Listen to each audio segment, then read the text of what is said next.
Welcome to A1 TV Telugu news. నేను భువన. ఇవాల్టి bulletin చూద్దాం.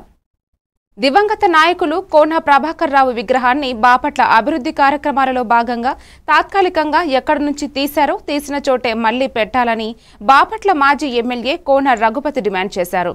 కోన ప్రభాకర్ రావు 106వ జయంతి సందర్భంగా వైఎస్ఆర్ పార్టీ కార్యాలయం నుండి పాత బస్టాండ్ వరకు భారీ ర్యాలీ నిర్వహించారు. కేక్ కట్ చేశారు. అనంతరం ధర్నా నిర్వహించారు. ఈ సందర్భంగా కోన రఘుపతి మాట్లాడుతూ కోన ప్రభాకర్ రావు విగ్రహాన్ని పాత బస్టాండ్లోనే ఏర్పాటు చేయాలని, ఎవరి మాట వినే ప్రసక్తి లేదని, అవసరమైతే న్యాయస్థానాలను కూడా ఆశ్రయిస్తామని అన్నారు.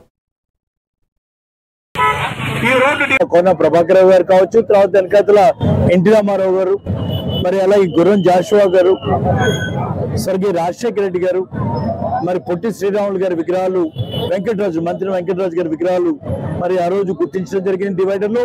వీటన్నిటినీ ఆ సంబంధించినటువంటి కమిటీ వాళ్ళని పిలిచారు, రాజకీయ పార్టీల వాళ్ళని పిలిచారు.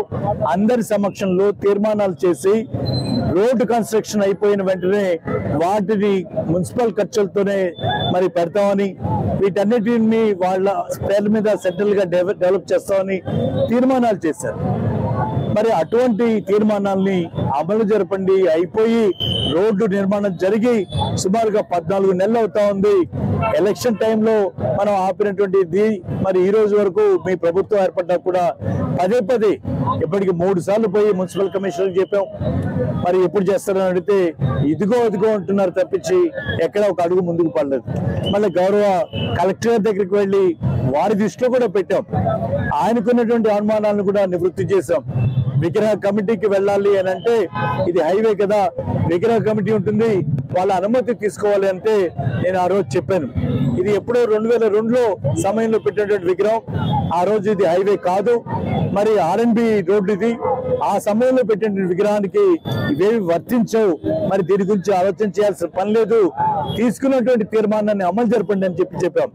కాదు, మన సుప్రీంకోర్టు అబ్జెక్షన్స్ కూడా కొన్ని ఉన్నాయన్నటువంటి ఒక మాట కూడా వాడితే దానికి సంబంధించినటువంటి సుప్రీంకోర్టు డైరెక్షన్ కాపీని కూడా వాళ్ళకి పంపించాను. ఇంకా ఇప్పుడు ప్రజలకి తెలియాల్సింది ఏంటంటే ఈ రోడ్డుని నేషనల్ హైవేస్ వాళ్ళు నిర్మించి మళ్ళా తిరిగి R&B వాళ్ళకి అప్పచెప్పడం కూడా ఈ ప్రభుత్వం వచ్చిన తర్వాతనే 2024 అక్టోబర్లో R&B డిపార్ట్మెంట్కి అప్పచెప్పడం కూడా